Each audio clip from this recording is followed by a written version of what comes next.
Welcome to our channel. Woo! We got 10K. Yay for 10K. Yay for 10K. What's up, you guys? Welcome back to our channel. We're super excited because these girls hit what? You want a hamster. Oh, they're not supposed to tell you guys yet. Gosh, I don't know how. Anyways, guys, right now we are gonna do something because we just reached 10K followers on TikTok. Yep. So the girls, we told them if we got 10K followers that we're gonna get them a pet. So we're between a hamster, a bird, a kitten. Not dog. We're not dog people, you know, but we love dogs, but you know, we just can't, we're too busy for dogs. So we're here contemplating, guys. So let us know what you think. Comment down below right now and let us know what you guys think we're gonna bring home today. But we're bringing somebody home, you know. Say we like to adopt family members. Yeah. We've adopted 2 beautiful babies, and today we're gonna adopt a pet. We can't tell you guys what's a surprise. It's a surprise, guys. So make sure you guys keep watching, and we are gonna bring you guys along for our new pet for 10K. Here we go. We're here at Pet Show to let us know what you think we're gonna get. Stuff like this. Oh, Lonnie, what do you want to get today? Hamster. You want a hamster? I want to get a hamster. Let's go look, guys. No. Yeah, You guys don't want a bird? Look at parakeets and other birds can learn to mimic all word times through words. A fish? No. No? Fishes are so pretty. Okay. No? None of these guys? What do you think? What is a hamster with a bird? Okay, Lon. Are you excited? Yeah. What did we just get, Dan? Come and tell the camera. See, we just got... Somebody we got, and they came. Oh my God, for 10K? Yeah, for our family. Did we just adopt another animal? Yes. This is the animal reveal. You guys ready? Yeah. You guys ready for this? If I can open the box. Okay, careful. Careful. It's a hamster! Guys, so there it is. We got a hamster! A million years later. Oh, there. Go, go. There she goes. Go ahead, honey. Oh my God. Go, go, go, go. Go. Hey y'all, we're the older nieces right here. Oh shoot. The older cousins right here. We're trying to put the little hamster. oh, she's all on the other side. In Fluffy. here without trying Her to name is Fluffy, guys. come on. Fluffy. Let me see. Okay, I'm just gonna like grab Say it. her You gotta name go is really quick. Ready, Fluffy. steady. Oh my God. I don't think they've ever had a hamster, you guys. Nope. Fun story. Me and my sister used to always have hamsters, and don't ask me what happened to them. But I haven't got them for a while. Just let her crawl in. Go crawl in. Go in. Go in, Fluff. There you go, Fluff. Dang. Oh yeah, you're supposed to say the name. Yeah. Let's go in there, Fluffy. Fluffy, come on. There you go. Yeah. Oh, There we go. Yeah. Fluffy. Yeah. Yeah. Drop her in. I know. There's crumbs though. I know, it's getting all over me. Oh no. Oh no. I don't want it in my car. Fluffs. Put your hand You under gonna the have to thing do so this. there's no crumbs that come You're out. gonna have to do this faster. Fluffy, Go. go. Fluffy. Oh, the poop is gonna go no, everywhere. No. Not the poop. Oh, she went poop, that's why. Sorry, guys. Oh, she's gonna go poop on her thing. Wait. Ah, Let me dump this out. Fluffy. Why can't you just go? Like, for real. I see the We're all scared of the hamster. I know. You said that you had a million of I these. did. So you should know. Yeah, Noni's the one that's like grabs them like nothing actually. But she also kills them like nothing. Okay, come on, Fluff. Come on. Do your thing. Just Scoot, scoot. There you go. There's your little ball. Sugar up. Oh no. Hit it all hard. There you go. There you, hey, come on. It's taking you so long. Doing it the stupid way. Oh my god. Oh my god. Well, no, look, you see it's the clips? Yeah, so how do you do that? I don't know. It might be harder though, huh? I don't know, but it's gonna be way. Just grab her beanie. You're the animal person. No, use the lid. Use the lid. Sorry, someone's got it. Or put her in the Starbucks cup and dump her in there. Oh yeah, I don't have. But how are you gonna scoop her anyway? I don't know. You said. Oh, look at okay. Now she's trying to like. Come on, Scoops. Trying to put her like. There you go. Yeah, like scoop her in. Come on. Her butt. Okay. Come on, come on. You're gonna fall in. There you go. There you go. Put her in, Daylene. Don't make her fall on us. Imagine. There you go. Come on, Fluff. There! Yay! There she is. There she is, guys. Those are 2 years later. Over here stressing. The dwarf hamster. Is it a human scared of takes how many people to freaking put the dwarf hamster in there? Just tinted. And it says wait 48 hours. We got it done at 2 o'clock. So it's barely 1 o'clock, but so it's technically 47 hours. And do you think we'll be okay? Yeah. We're about to try it out. We're in the drive-thru and we got this thing will mess up here. If we have air pockets, Oh. I'm not going to go down all the way though. That's right there. He said, I'm not going to go all the way, but there's only like this much left. Just know, because if it goes down lower, it's going to peel maybe. I don't know. But we'll figure it out. We'll let you know if there's air pockets in there. Guys, my windows better not be messed up. That's all I was like. Yo, what's good, everybody? Hope everybody's having a good day today. Today we took my daughter to the beach. My wife had a class she had to take care of online, so it was just us three. But anyways, what we're going to do is we're going to go ahead and go to Santa Barbara, California. So before that, you know, you always got to take the Starbucks run or drive through. I'm always like, can you stop at Starbucks? I was super stressed out because we just got V's windows tinted. You think my windows will be okay? I think it's fine. I think it's fine too. I don't think that anything will happen to it. Well, like, if something does happen to it, we'll make a video. I'll show you. I think it's gonna be okay. It's only like an hour. So we're on our way to Santa Barbara, and we're gonna start the Q&A.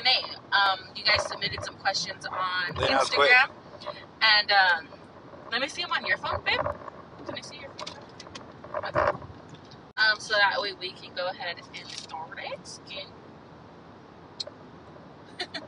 Maybe you should start it over. Yeah, hold on. Okay. So we're gonna start with the questions that you guys sent in.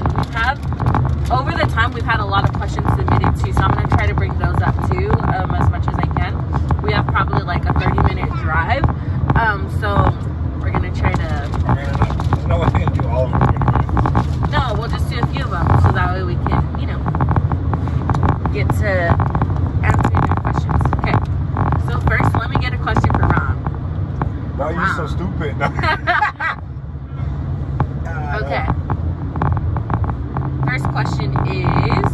How long you been a doofus? Yeah, actually, no, just kidding. Okay. First question is... How did Ronnie feel when you went through your miscarriages? Oh, man, that's horrible. It's probably the worst pain in my life, man. I think because, like, when you have an expectation, you kind of, like, cool you off, pumped up, you're all gassed up. Not knowing the gender, that doesn't matter. And you start buying stuff. That's the thing that got me the most, is because you build more of an attachment because you start buying stuff and start thinking of names and all this other stuff. And then when I come home, I was never there with him when that happened. Any of it happened. It always happened like he would be at work or something, and I think my mom was there though, or I don't know. So I forgot. Like the first time I know I was by myself, nobody was there, and then yeah, he was at work, and then I had to like, but yeah. It's like a big letdown, you know. And you start questioning everything, and as a man, you're kind of like, especially if you want kids. I know there's men out there who don't want kids or don't want, you know what I mean, and they end up having kids, and they're not the greatest parents, and I'm not ever one to call someone a deadbeat or nothing like that. I understand that there's people that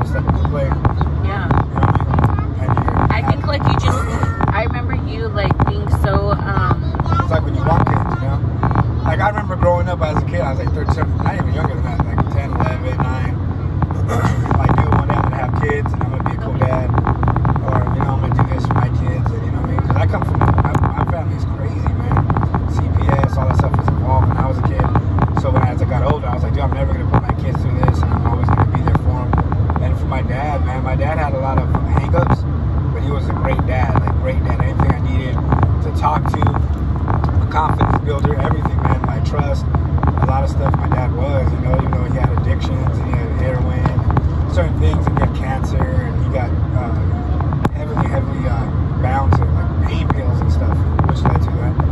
But all in a nutshell, it's kind of like, dang, this is what I wanted to do.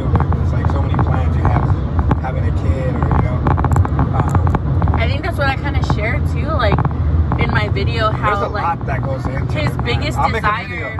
I'll make a video when they do that. His biggest desire in life though was to be a father, like is to be a father. Yeah, that's all that matters, man. You can have millions of dollars. That's good, you know. You can have this, you can have that. You know what I mean? So I think after the third one was your hardest, like. Yeah, because it was like, dude, like after so much, it's kind of like, well, you start blaming God. I didn't. I don't care how saved you are, how much of a Christian, a Catholic, or whatever you are.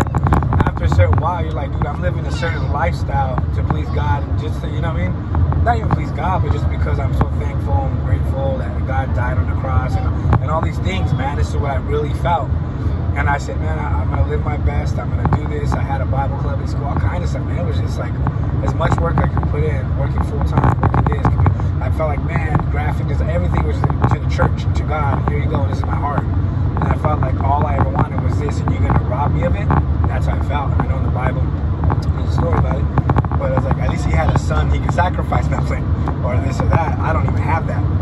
So it kind of is like a, you know what I mean? It feels like a cheap shot almost, you know? And I was mad and upset with God for years, man. And I would be okay with God. I love you, Jesus. And you know what I mean? And at the same time, I feel like, you know, but that's just what I felt. And I had so many men of God and pastors and all these great people give me advice and tell me stuff, but it's different. It's different when you're really trying to have a kid.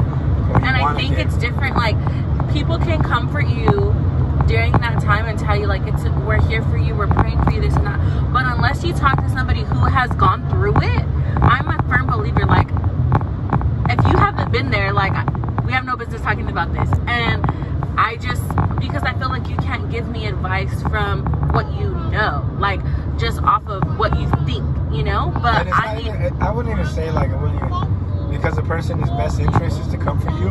Of course, God's but word it's is a still comforter, different getting advice from somebody that has been there. Because sometimes there's no words you can say. It's almost like the person has to heal themselves. Yeah. But they need words, so it's like weird. It's like something you just got to go through, and God eventually will take it from you. I know He has for me, and I know it didn't make sense at the time because I was like, God, and it's like my greatest thing I wanted. But at the same time, I didn't know that we were going to adopt. And I told V not too long ago, I said, would we have taken it not as serious or nothing like that if we would have had kids already, you know? Would have been like, I don't think we would have been open to adoption. Like, do you think? My heart, I've always wanted to help and do as much as well, I can. I think so, but like I said in the video yesterday, like, before Leilani came in the picture, we never talked about adoption. We brought it up ever. Like once or twice. I think we mentioned, like, what happened actually is there was something that went on with his family, and we thought about, like, we can take the kids or something. Yeah, it was my brother's. But other than that, it was it wasn't a topic that we were like, oh yeah, let's adopt kids. What was our thinking was we would do fertility treatment. Like, that was my option, you know? But adoption wasn't really something we were considering, really, you know? We hadn't been there yet. That was it. So, next question. Next question is... It looks so pretty, you guys. Like, I wish you could see what... Let me see if I can... If I turn it, can they see it? It's not picking it up, but it looks so beautiful. Okay, next question. You ready? How long have you and Ronnie been together? I'm just kidding. Married? Married? Okay, wait, you answer this question. Let me see if he knows details. So we're going 10 years. It's almost a decade. We were talking, but we weren't talking too long, and how we ended up even talking, really, I think she was in a relationship. Or she was just doing, I don't know, it wasn't nothing crazy. She wasn't like at the bars and acting up. But I had literally, out of concern, like, I promised her for my life, I threw in there, like, you're better than that, or something like that, or dude, you know? No, backtrack. Before that, you had told me you liked me already. Yeah, along with 5 other girls. Okay. This is a weird subject. Ronnie always gets prideful every time we talk about this. Every single time. But if you know and you were there back in the day, please comment down below and let us know who was really No, I've always thought V was very beautiful. And people, even guys, are like, oh, you like her? Like, nah, she's very beautiful. And they would look at each other like, oh, well, never mind. That's a whole different story too. But anyways, but yeah, I've always thought she was very beautiful. She sings great, and you know, I've always liked her. Like, you know, there's always interest, like, you know. Really? Then, yeah. Be quiet. You act like you're No. Okay, guys, let me give you a little insight. We're 5 years apart. So when Ronnie met me, I was only, what, 14? I wasn't, I was like, what, 17? No, I was 14 and you were 19. I wasn't looking at you like that. That's why, I wasn't even going there. Let me say. I said, let me give you a backstory. So he met me when I was young. So that's why I'm saying. I think I was dating someone at the he time, was in a engaged. relationship. Jesus, let me tell the story. You're like jumping way ahead. You trying to make it seem like we were 14 and I was 19. I said, let me give you a backstory because you said I always thought you were so beautiful. Yeah, so but as you got older, it wasn't like, oh, mija, hey, mija, let me hold your hands. Dude, let me tell the freaking story, okay? So, what I was gonna say is I was young and he was in a relationship. So, he couldn't have liked me back then. But what's funny is that when he was in that relationship, that person thought like he did like me, but we didn't talk whatsoever, right? Oh, not like that. I didn't even we never even, it was never even a thought in my mind or in his mind to talk to each other like that. Like, he was engaged and he was in a relationship. So that never was anything. But we were in like this drama together and we played the boyfriend and girlfriend. And I think we blame Paulie Espinosa. If you're watching this, it was all your fault, bro. I always tease him about it. The way he did it was so funny too. Because Paul goes up there, my girlfriend or fiance at the time, she wasn't like remembering the lines or whatever. And our good friend, he's like family, man, goes up because you come out, you go in like real quick. It wasn't like, hey. And I'm like, I'm going to the restroom, dude. We like, feel this role. Just got up to go to the restroom. This role. How did I get dragged into this? That was none of that. He goes, you get out here, come here. If you know Paul's crazy. You come out, you go in. Whatever. All right, cool. He puts us together, and that's where I think it really did kind of like maybe start something. Even though he was in a relationship, but we didn't talk or anything at that time. But what I'm saying is like from that point on, I don't know if they did to you, but people would reference it to me like, oh, Ron, you know? No, same here. And I was like, dude, you guys are tripping. Like, he's in a relationship and, you know, stuff like that. Anyways, yeah, so a few years pass by, he doesn't get engaged, and I mean, he breaks off his engagement and all this stuff, whatever. Years go by, he's talking to somebody, I'm talking to somebody, just total different lives. Then you end up telling me you like me. Yeah. And he was like, I remember you're like, you're really cool, V, like, and I was like, I don't know what I told you back. You responded quick. You always say, I do that to everyone. Like, fast. I wouldn't even be down to text and saying that. And she was like, yeah, okay, but what? And then I press send. I do text back fast, guys. She went extra especially fast. when I was younger, like. Extra fast. He swears that was a sign that I was interested, but it wasn't to me. Anyways, we started texting each other, and then I was like, oh my god, Ron's really cool. Like, we just hit it off like really good all the time. And then when I remember though, the first time he did tell me he liked me, I was just kind of like, oh dude, you're chill and stuff. But I did let him down at a service, and I tried to be like, dude, I don't see you like that, this and that. And then I felt super bad. And Ronnie was such a good guy. Dude, it's like, it wasn't even like, oh my god. That's what I'm telling you, he gets prideful, okay? He gets prideful about this. But when I went to him, and I was like, hey dude, like, I just want to let you know I don't see you like that, blah blah blah, whatever. This is how good of a guy he is. He didn't like, what do you mean? We've been talking, like, we've been texting each other. It wasn't like we were talking, you know? We were texting each other. But what I'm saying is like, you had a right to feel that way because I really was texting you. And I did it out of my pride and tried to like, be like, we're not talking, you know, whatever. Anyways, after that though, like when I told him that, he was like, nah dude, it's cool, like we're cool. Like he was like, don't even worry, like whatever. And the thing about Ronnie, like Ronnie is one of the most genuine hearted people you will ever meet. And like, he's not gonna like put up a front or make you feel like Ronnie's just kind of like, what you see is what you get. If he don't, which I don't think that's ever even possible for you not to like somebody. Like Ronnie gets along with everybody. No, but the funny thing is, I'll tell you this though. Most of the time, the people I'm like kind of iffy about end up becoming like my best friends. That's crazy. Anyways, yeah. So, long story. I don't know, long story there. How long we've been together? We've been married for going on 10 years. And we have been dating for close to like 12? No, we weren't dating for 2 years. We were talking for like 2 years prior. No, we weren't. On and off, we were talking. We were. Oh my God. It was like a good It was year. way before I went to Hawaii. Way before, like, all of that. All that time counts that we were talking. Right? You. Oh my God. Okay, so one of the questions was, I put the phone down because his phone's charging, but one of the questions that I seen was somebody asking how the adoption process was and if we want to adopt more. So the process, I think, because we took in my wife's niece, when you're placed with family, it's a little easier because it's, I think, more of a trust thing for them. But there's a lot of protocol and a lot of paperwork and a lot of checking this and checking that. And I think that was our advantage. it took like a year still, right, with Lonnie? A little over a year with both. A little over a year. And that was only because in our situations, in both cases, like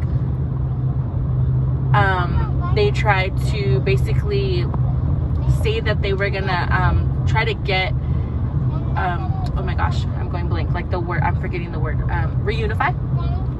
So now if you go through the process and that person just right from the get is like, knows that they could be, their child, they're just like, better with the yeah, like I'm just, I know I'm not in a place, which they both were, but at the same time, I think what happens in a lot of times is they don't want to feel in them like they just gave up the child, you know? And so, which ways, like different people have different stories. But if you do it like that, it's, or you get a family member where it's right away just from the get that is they want to put the child up for adoption, it's way faster. We did have to go through a lot of classes. Yeah. There's a lot of, it's crazy because a lot of the classes are psychological, really like your brain and really open like, your mind. You're like, whoa. I didn't even advise people to, even like, if you're not adopting, even if you're not, to go through like a psychological, like, dude, it's crazy. I mean, there's things that trigger you that you don't even think, or would even something happens or just whatever, and you feel like, why do I feel that way? And this right here almost like it makes you think and it asks you questions. Nothing crazy. Yeah. You're just like, whoa, I am like that, or that does this, or it's crazy, man. It's really crazy. Ever since these classes and stuff, that's why I've always been like, your mental health is huge, man. Yeah. And especially with a lot of suicides and a lot of stuff like that, it's a lot of people focus on mental health because mental health is very, very real. Man, it's as real as it's gonna get, man. Yeah, and I think so going through the process, like for a lot of people, you know, we get a lot of friends and messages where people ask us, you know, how did you guys start the process? I've always been interested in adoption. Where do I start? And things like that. Let's see what else. And so Sorry, I would say a place that you can start is, there's a lot of agencies that are for adoption. Google now, a lot of search those engine. agencies cost a lot of money. We obviously went through CPS and with Kids and Family Services and things like that, and so everything is pretty much a blessing. It was a blessing for us because now we're able to take in children and stuff like that. But even like the fostering list, we know people who have been on the list for such a long time. And I have one of my clients, and sorry to control, but he did his for his niece, and I was working in a different shop. He got paperwork to do. It's already been like 3 years. He still cut his hair, and they're he's still in the process. Yeah.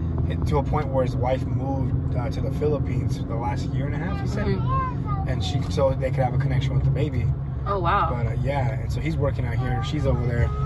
And Wow, it's just that's intense. crazy. It's just really intense. See, like that's the thing. Like, there's a lot of people that you know, want children and stuff, and they want to go through the adoptions, but it's just a lot. So if the best way, I would say what's worked for us is by having family or friends who, and that's just how it's happened for us, where they've come to us and asked us to take in their child, or we've, you know, like with Danny, you guys know the situation, we knew the situation she was in, and we told them we'd be willing to take her. So when it's like that and it's a CPS case, I think it's much easier than probably agencies and stuff like that. I know that this isn't something realistic for everybody who wants to adopt, because not everybody just knows people who have kids who need a home, right?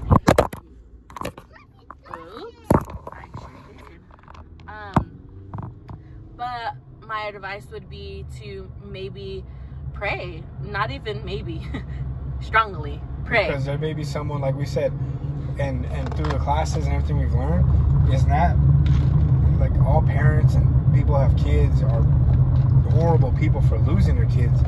It's like anybody else. You can make the wrong decision, man. People are going through things all day, every day. Yeah. And sometimes people are peer pressured and they don't know what to do. They're at their turning point. That was a big thing. And they end up making the bad decision, you know? Yeah. And then that get lost in it. So it's not like so much so, you know, so someone you may know, or a friend that you have, and they know that you said one day, I would like to adopt if I could. And they'll remember that, man, and whatever. And they'll be like, oh, I know someone said so-and-so. And I think one of the most important things, and I know this is kind of getting off of the topic of, about that, what we're talking about. And I know, and yes, we do want to adopt more. If I can adopt a whole field, I told you guys before, my dream is to have like a van, like one of those cool Mercedes-Benz, like big vans, and have a bunch of kids and youth in there that we can just help. I would love that, and have a big house, and just, I don't know, I just feel like we've come to now we understand that God's gifted us, and that this is a calling that God has given my husband and I. And so hopefully one day that dream will come true. But one thing that I wanted to bring up is that people always, because it just crossed my mind that we're talking about this, people always tell me, like, aren't you scared about being open with your children about their adoption? What do you want to say? No, and then I'll share what I was going to say, but Ron, you can talk. We let them know where they came from, like, you know, storks and stuff like that. We let them know that Storks. like their moms are the ones that carried them, and their biological mom, but, you know, for some reason God, you know, we break it down. My wife does really good with it, you know, that they know who their parents are, in the sense, you know. I think we don't ever want them to get to an age where it's like, why didn't you say anything? I was gonna say. That's what we've run through the class too, is like, you know, you don't ever, and it's up to you, you know, but it's we don't want them to grow up, be 10, 11, not even grow up, but 10, 11, 15, whatever it is, and say, how can we never told? Yeah. And I think that's it's so important. Like, I feel like adoption shouldn't be a secret. Adoption shouldn't be something that you keep from the child. I feel in our case, and that's just what I believe, I know others believe differently, but I feel like it's a beautiful thing. And I tell them when they're old enough to understand this, I will let them know. But even now, they're 3 and 4, and I tell them, like, they know where they came from. If you ask them whose tummy they were in, they will tell you. If you ask them, you know, any of those things about, like, pregnancy and stuff like that, they'll tell you. And I tell them, like, they loved you so much that they had to do this. And they will always know that. They will always know that their biological mom loved them so much that they had to make this decision to give them the best life. Can I say something real quick? And then we did it honestly too, and then, because we can go to the agency and say we want another kid, we want another kid. And, but we did it, one, just not only for us to take in a child, and they need a place to go, they need a mommy and a daddy, but we keep them connected with their family still. Like, the grandma still comes to the house and hangs out. Yeah. And our daughter's our niece, which would have been, you know, everything stayed the same. They're still very connected to their families. They have everybody, so that's, and not everybody agrees on that, because some families are like, you know what, there's aren't a lot you scared or this or that, you know? But I'm like, no, we know, like, and we're very open with the families, you know, and we're very open with their grandparents and things like that. Now they don't see their biological moms, that's a whole different situation, but as far as their families, we keep them very much connected as best we can, as best they can. And one day, I know there will be a day where they will be able to be around their biological mothers. That's my hope, and my plan is for them to be able to know them one day, and to be able to have them somewhat a part of their life, but not until they're at the age of understanding and at the age of being able to comprehend the whole situation. But I think that we have worked very hard at making it something beautiful for them, and trying to make it something that where adoption comes up like, yes, I am adopted, but it not like a, oh, you're adopted, you know, like, and where it's something. And I think it's beautiful that Leilani and Danny both share together that it's like they were instantly had a bond in sharing that they were adopted. It's crazy, and I know it sounds crazy, but instantly they were connected, and instantly they had like a bond that nobody else had.